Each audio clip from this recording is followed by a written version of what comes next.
अस्सलामुअलैकुम दोस्तों, कैसे हैं आप लोग। उम्मीद करता हूँ सब लोग ठीक हो गए। दोस्तों, आज की वीडियो के अंदर एक ऐसा इन्फॉर्मेशन टॉपिक आप लोगों के लिए लेकर आया हूँ जिसको सुनने के बाद ज़रूर आपकी तबीयत साफ़ होगी और आपको काफ़ी इन्फॉर्मेशन मिलेगी साइंस एंड टेक्नोलॉजी से रिलेटेड। दोस्तों, आप लोगों ने बहुत सारी चीज़ें ऐसे सुनी होंगी, अखबारों में भी पढ़ी होंगी, बुक्स में भी पढ़ी होंगी और अक्सर आपने रिसर्च पेपर वगैरह भी पढ़े होंगे। और वो क्या चीज़ है जिसके बारे में मैं आपको बताने लगा हूँ, वो ये कि हमारी जो ज़मीन है वो अपने सूरज के गिर्द घूम रही है, चक्कर लगा रही है और 365 दिनों में चक्कर लगा रही है। इसी तरीके से चांद ज़मीन के गिर्द चक्कर लगा रहा है।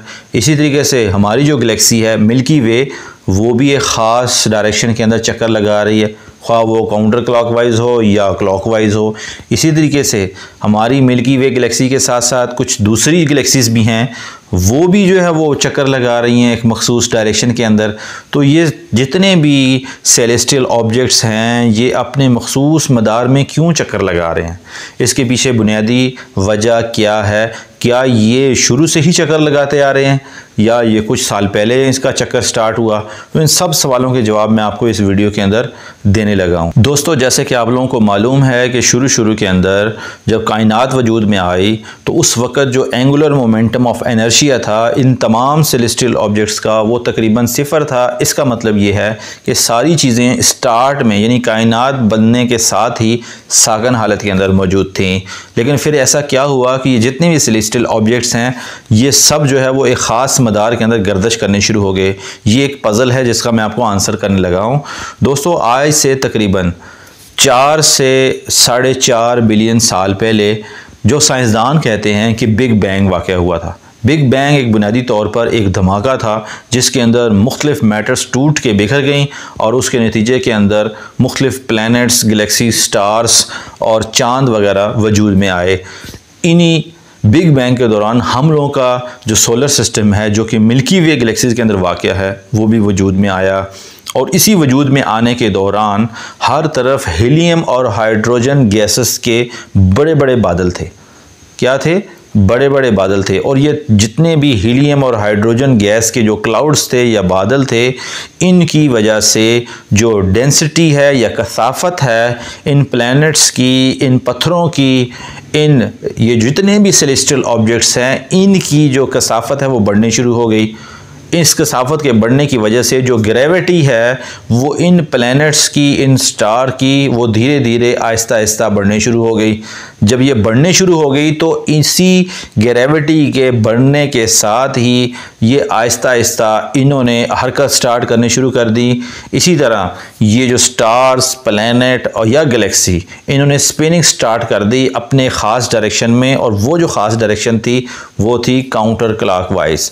अब जितने भी आपने गैलेक्सीज़ को देखें, उनकी एनिमेशंस उठा के देखें या ज़मीन, सूरज, चांद, सब की अगर आप रोटेशन देखें तो सब की काउंटर क्लॉकवाइज तरीके से हो रही है। ये बिल्कुल उसी तरीके से है जैसे कि अगर आप एक पिज़्ज़ा को स्ट्रक्चर देखें तो सेंटर के अंदर वो एक बाल नुमा होता है, यानी मैक्सिमम टॉपिंग सेंटर में होती है और साइड वाली जो रोटेशन है वो बुनियादी तौर पे एक डिस्क टाइप की नज़र आ रही होती है।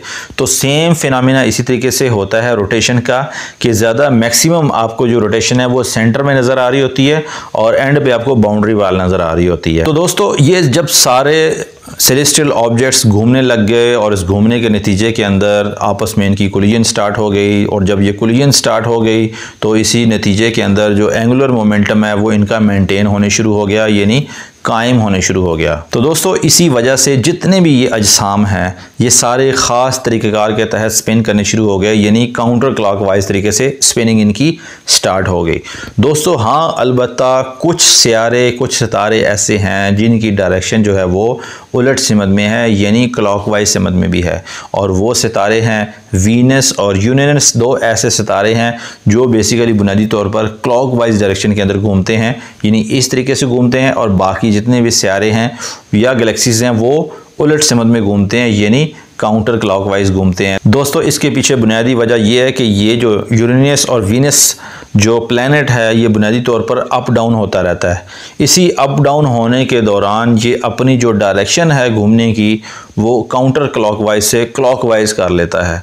तो इनफैक्ट कहने का बुनियादी मकसद ये है कि जितने भी सियारे हैं, जितने भी सितारे हैं वो घूमते हैं, स्पिन करते हैं और उनकी ये जो एंगुलर मोमेंटम बुनियादी तौर पर जो हो रहा है या घूमने का जो उनका अमल है, ये बुनियादी तौर पर इनकी यानी प्लैनेट की जो ग्रेविटी है उसकी इंक्रीज़ होने की वजह से रूनमा हुआ। और ये ग्रेविटी कब इंक्रीज़ हुई? ये जब बिग बैंग वाक़या हुआ था तो वहाँ पर हीलियम और हाइड्रोजन गैसेस की वजह से जो डेंसिटी इंक्रीज़ हुई, उसी डेंसिटी ने बुनियादी तौर पर ग्रेविटी को इंक्रीज़ किया और एज अ रिज़ल्ट जो एंगुलर मोमेंटम है वो ज़ीरो से ऊपर जाना शुरू हो गया और ये जितने भी प्लैनेट हैं वो एक ख़ास डायरेक्शन के अंदर घूमना शुरू हो गए। तो ये आंसर था आज की वीडियो का। उम्मीद करता हूँ आप लोगों को ये वीडियो ज़रूर पसंद आई होगी। अब हमें इजाज़त दें, अल्लाह हाफिज़। लेकिन उससे पहले चैनल को ज़रूर सब्सक्राइब करें बेल आइकन के साथ।